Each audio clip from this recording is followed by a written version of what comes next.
A quinta questão.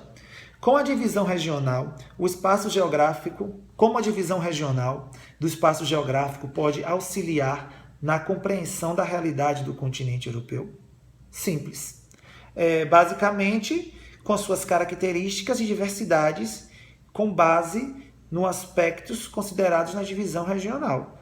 Ou seja, se você quiser estudar a Europa de uma forma, você vai para o lado econômico. Se você quiser estudar a Europa de outra forma, você vai para o lado natural. Se você quiser estudar a Europa, a regionalização das indústrias europeias, você vai estudar uma parte da Europa. Então, isso aí vai de acordo com o tipo de regionalização que você quer.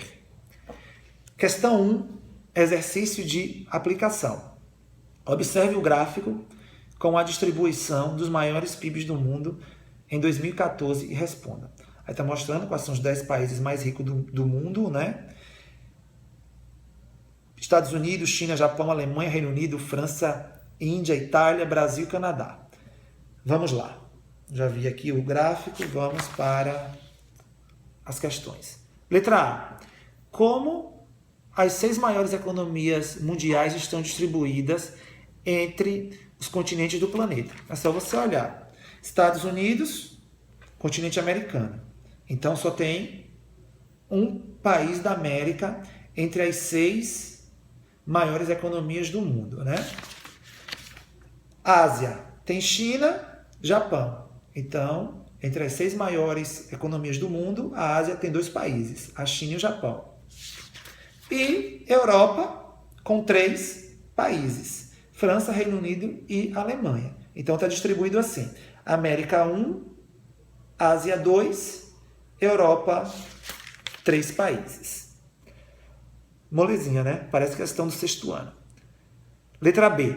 Faça uma comparação entre os valores dos PIBs dos Estados Unidos e dos países europeus posicionados entre as 6 maiores economias do mundo. Voltando. Estados Unidos tem 20,5 trilhões de dólares de PIB, né? Aí depois vem Alemanha, Reino Unido e França. Se você somar o PIB da Alemanha, do Reino Unido e da França, praticamente não dá metade do PIB dos Estados Unidos. É covardia para vocês verem a diferença do tamanho da economia dos Estados Unidos comparado com dos outros países. Se juntar a União Europeia inteira, não faz frente aos Estados Unidos. Imagine 3 países apenas, né? Então, essa questão também bem simplesinha, parece do 6º ano, ou do 5º, não sei. Vamos lá. Segunda questão, página 254. Sobre o processo de industrialização do Reino Unido, indique suas principais características e sua importância para o fortalecimento da economia do país. Isso aqui está em um dos vídeos que eu gravei, né? Que fala que a economia, que a industrialização do Reino Unido, ela foi de uma forma clássica, porque ela dependeu do mercantilismo, da relação metrópole, o Reino Unido, Inglaterra, com suas colônias. E esse acúmulo de riqueza de capital fez surgir a primeira revolução industrial na Inglaterra, com a máquina a vapor e a máquina de tear. E a partir daí, a Inglaterra tomou ainda mais a dianteira da questão econômica no mundo, que ficou sendo o país mais importante, mais rico do mundo até a Segunda Guerra Mundial. Então, é basicamente essa lógica. A questão 3. Por que a França não se desenvolveu industrialmente ao mesmo tempo que a Inglaterra? Primeiro que a França já vinha da Revolução, né? Foi um dos últimos países, se não me engano, o último país da Europa a terminar com o absolutismo, né? O antigo regime. Teve a Revolução Francesa, a França também tinha poucas riquezas naturais e isso fez com que se atrasasse em relação à Inglaterra, né? Também eu falei isso no vídeo. A quarta questão, que é uma questão da PUC. A principal área industrial da Europa Ocidental é a região na Espanha? Não. De Mesetas, na Espanha? Não. Sicília, na Itália? Não. A região mais rica da Itália é a Lombardia, onde fica Milão, o norte da Itália, mas mesmo assim não é a região mais rica da Europa. Lille, no norte da França, não. A região mais rica da França é Paris. Manchester, na Inglaterra, não. A região mais rica da Inglaterra é Manchester. Londres, perdão, não é Manchester. O Ruhr, com certeza, o Vale do Rio Ruhr, na República Alemã. Próxima questão. Tem um textozinho aí que vai falar sobre a indústria na Alemanha, que eu não vou ler, mas vocês podem ler. E diz assim: sobre o trecho apresentado a respeito da indústria alemã, responda como a unificação do país auxiliou em seu processo de industrialização.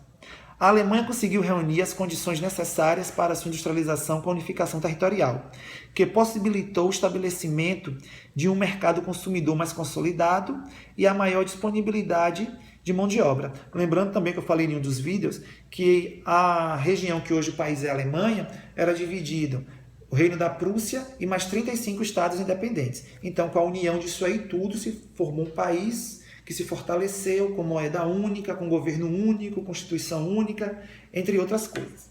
E qual a importância das pequenas e médias empresas para o fortalecimento do mercado?